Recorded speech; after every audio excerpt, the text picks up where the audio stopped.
السلام عليكم ورحمة الله وبركاته. أعزائي طلبات الصف السادس الابتدائي، إيه أخباركم؟ كل سنة وأنتم طيبين. إن شاء الله معاكم مستر إبراهيم الكاوي. النهاردة هنحل شوية أسئلة على الساينس. وهنبدأ أول حاجة بيقول لك the part that contain the chromosomes. احنا عارفين طبعا الكروموزومز اللي هي الكروموسومات تبقى موجودة في منطقة معينة في السيل. هل هي النيوكليوس ولا لأ؟ هي اوكي النيوكليوس، فده اوريدي صح. بعد كده قالك ده this equipment to using for observing the cell. دوت ايه الاكويبمنت دي؟ دوت الميكروسكوب. هل الميكروسكوب بيساعدني في ان انا اشوف السيلز او الانترنال ديتيلز بتاعت السيلز، اللي هو الاجزاء الداخليه للسيلز؟ طبعا صح، فهو اللي هو الميكروسكوب. صح كده، نقول اوكي. The part that has a green color. اول ما اقول green color يبقى كلوروبلاست. اول ما اقول جرين كلر موجود في البلانت سيل يبقى كلوروبلاست. the energy that released from the بص، اول ما اقول energy plant cell او animal cell، طالما energy that released from the food inside the plant in all the plant، يبقى عندنا هنا الميتوكوندريا. the type of the cells that don't have a nucleus. السؤال ده مهم جدا جدا جدا، والسؤال ده مهم لسنة رابعة أو لسنة تانية ثانوي.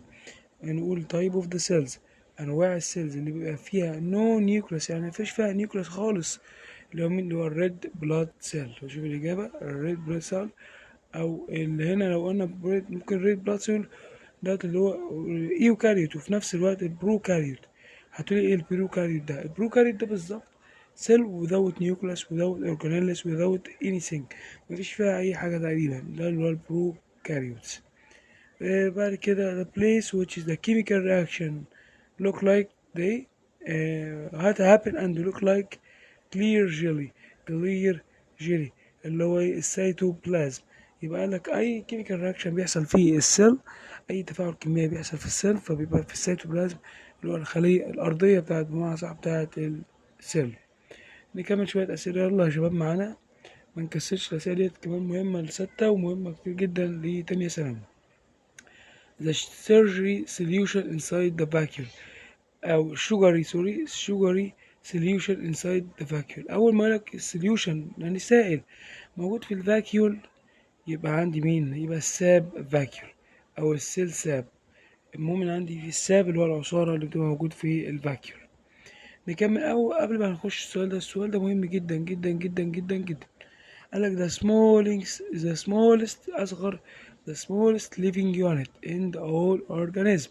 أصغر حاجة موجودة في living organism ألا وهي السيلز. وهنا طبعا دي plant، فيبقى plant cell. نكمل. طبعا امتحان النهاردة امتحان سهل وذكي يعني بسيط.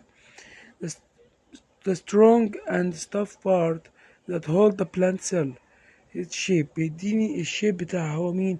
اول ما اشوف الشيب، كلمة شيب، بيقول لك ايه؟ سترونج بارت اللي بيديني الشيب الشكل بتاع السيل، يبقى السيل وول. تمام، السيل وول مهم جدا جدا جدا. نكمل. the thin and flexible layer. اول ما اقول لك flexible layer طبقة مرنة that lining along the internal أو the inner edges. أول ما أقولك inner edges يبقى السيل ممبرين. ليه؟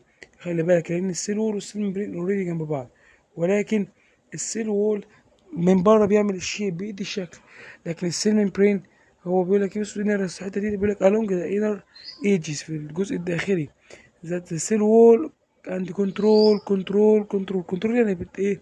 بتنظم ايه الحاجات اللي ممكن what does in and what is does out. يعني what does in and what does out، يعني ايه الحاجات اللي ممكن تخش وايه الحاجات اللي ممكن تخرج جوه السيل ممبرين.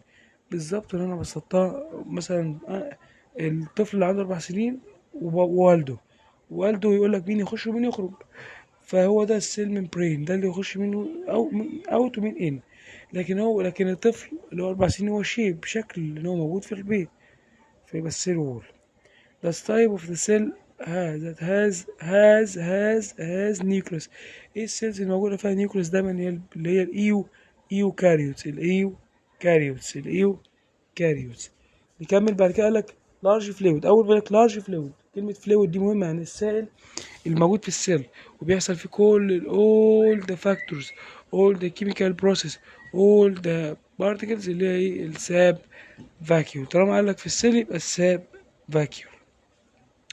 اتمنى النهارده كانت تكون مراجعة بسيطة على الجزء دوت البلانت سيل دوت، موجود منه في ستة ابتدائي دي سنة من أول عام 2024 المنهج الجديد، وفي نفس الوقت أسئلة ديت موجودة برضك في كذا منهج تاني زي تانية ثانوي، وفي برضك جزء منه أولى ثانوي. وكان الله في العون. كان معاكم مستر إبراهيم الكاوي، مدرس مادة الساينس والبيولوجي، ومعد مادة الجيولوجيا كمان في جريدة الوفد وجريدة أخبار التعليم. أنا معاكم في الفترة الجاية دي بإذن الرحمن في أي سؤال مجانا خالص لفايدة الطلبة، ورقمي هتلاقوه كده كده موجود في القناة عندي. نبدأ نخش ونشير الفيديو ونشترك عشان نفيد أكبر عدد من زمايلنا. شكرا، السلام عليكم.